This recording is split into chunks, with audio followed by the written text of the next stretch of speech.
किसान मोर्चा के सभी किसान जो यहाँ इकट्ठा हुए हैं उनसे मिले हैं और उनकी जो जायज़ मांगे हैं उन्होंने सभी विपक्ष की पार्टियों के समक्ष रखी है और हम लोगों की यही कोशिश रहेगी कि इकट्ठे होकर हम पार्लियामेंट में किसानों को इंसाफ दिला सकें और जो उनकी डिमांड है एमएसपी की गारंटी की उसके लिए हम सरकार को मजबूर कर सकें। इनकी किसानों की एक मांग है कि प्राइवेट मेंबर बिल लेकर आए, तो क्या पार्टी की तरफ से आपको कुछ ऐसा मिला है या कुछ ऐसा? देखिए ये एक कलेक्टिव एफर्ट होगा पूरे विपक्ष की तरफ से, तो अभी इस पर जैसी भी भूमिका बनेगी उसके हिसाब से हम सभी लोग चलेंगे, लेकिन सब लोग साथ हैं। प्राइवेट मेंबर बिल आता है किसी और पार्टी के माध्यम से भी अगर आता है या हमारी पार्टी भी लाती है, ये अभी क्योंकि आज पहली बैठक थी तो इसमें अभी तय होने में वक्त लगेगा।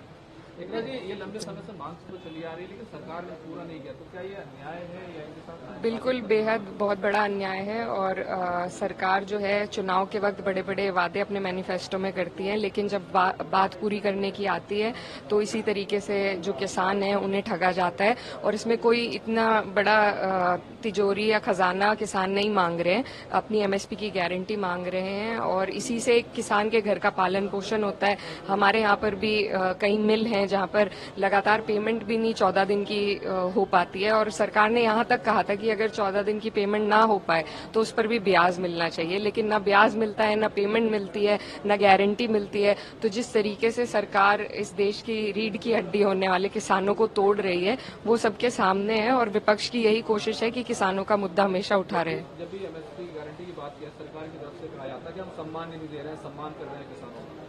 देखिए सम्मान की तो बात यह है कि अभी जो लागत है वो भी पूरी नहीं हो पाती है, तो क्योंकि किसानों का मजबूरी है कि वो अपनी फसल को रोक नहीं सकते, उन्हें देनी ही पड़ती है, इसी वजह से किसान इतने मजबूर हो जाते हैं। नहीं तो सरकार ने जब 60 लाख करोड़ रुपए उद्योगपतियों के लोन माफ किए हैं तो अगर वो किसानों का भी कर्जा माफ करे या उन्हें उनकी जो आय है वो दुगनी कर दे तो ये सरकार आसानी से कर सकती है। ये बस नियत की बात है और सरकार की नियत में खोट है। ये सरकार किसान विरोधी है और सिर्फ उद्योगपतियों की है और ये उदाहरण दे देकर उन्होंने कई बार जताया है।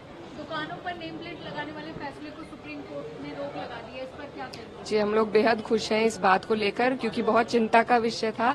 आप आइडेंटिफाई करके एक्सक्लूड नहीं कर सकते हैं लोगों को, ये तो फिर से अनटचेबिलिटी पे हमारा देश जा रहा था। तो मुझे बहुत खुशी है और मैं दिल से हमारे उच्च न्यायालय का शुक्रिया अदा करना चाहती हूँ। मेरा खुद का क्षेत्र वहाँ पर लगता है, तो ये जो फैसला है इसका हम स्वागत करते हैं और दिल से आभार व्यक्त करते हैं। लेकिन सरकार की तरफ से कहा जाता है कि विपक्ष इस पर राजनीति ना करे, ये तो हम एक व्यवस्था के लिए कर रहे हैं। देखिए अर्थव्यवस्था के लिए हमें और भी बहुत सारे तरीके हैं और आज से पहले ऐसा कभी नहीं हुआ गया।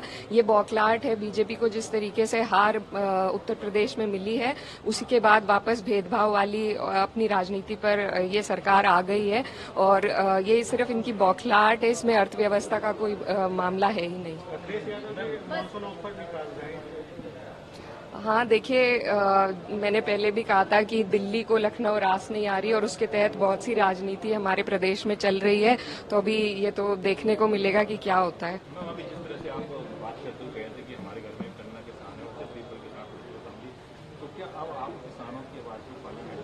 जी बिल्कुल, देखिए मैं जो मेरा क्षेत्र है वो किसान वहाँ पर बहुल्य है वहाँ पर और गन्ना बेल्ट है, मेरी खुद के घर में खेती होती है, तो हम अच्छी तरीके से समझते हैं किसानों की पीड़ा को और किसानों को सरकार के अलावा कोई और उनका संरक्षण नहीं कर सकता। तो सरकार को अपनी जिम्मेदारी से अब मुंह नहीं फेरना चाहिए और ये जिम्मेदारी समझकर किसानों का संरक्षण करना